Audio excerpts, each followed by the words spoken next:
من بعض الكومنتات اللي استغربتها ان في حد من الرجالة او اغلبهم جم اتكلموا قالوا ان الست هي اللي بتحب الطلاق. وبصي يا استاذة، على المحاكم هتلاقي اغلب القضايا قضايا خلع، وان الستات واخدة الجواز مجرد مصلحة او فلوس عشان يكسبوا منها فلوس الجواز والطلاق. لكن مفيش ست عايزة تستقر ومفيش ست عايزة تعيش. وبصي في المحاكم وانتي تعرفي. طبعا انا ما بروحش محاكم وما اعرفش تفاصيل. يشاء العلي العظيم ان حد يكون مختص وشغلته جوه المحاكم ويجي يقول الريبورت والتقرير عن حالات الخلع والجواز، ارقام صحيحة. هنبص على الفيديو.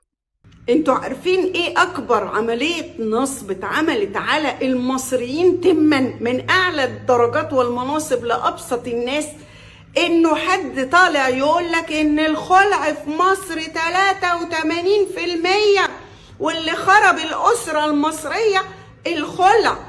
ليه اكبر عملية نصب؟ لانه الحقيقة ادي نسب الطلاق طبقا لوزارة العدل والتعبئة والإحصاء. إجمالي الستات اللي بتروح المحكمة 4%، فال83% من اللي دخلوا المحكمة اللي هم في الآخر ال4% دول. لكن ال96% من حالات الطلاق في مصر، الدايرة الكبيرة قوي دي، هي رجالة بالإرادة المنفردة عند المأذون. لو عايزين تحافظوا على الأسرة المصرية يبقى الطلاق كله قدام المحكمة، سواء ستات أو رجالة. مفيش حد بكلمة يقولها يهد بيت كله. حد يطلع يقولك 83% من الستات هم اللي خلعوا، تعرف انه نصاب، وتقول له بس يا نصاب يا جاهل يا اللي متعمد تنشر الجهل بين الشعب المصري كله.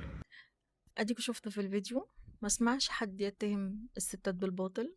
الستات مهما راحت ولا مهما جت بتحب بيوتها ومش عايزة تخرب على نفسها. حضرتك النسبة 96 اللي بتطلق بإرادتك عند المأذون، ولو هي بتروح المحكمة هي عشان حضرتك ما عملتش واجباتك وتقول أنا هدفع إيه للولاد، فأغلبها قواضي نفقة أو قواضي للأطفال. أما ال4% هما اللي بيخلعوا. ما اسمعش بقى إن الستات كلها عايزة تخلع والستات كلها عايزة تخرب بيت. بلاش تهم بالباطل. الطلاق والجواز في إيدك أنت.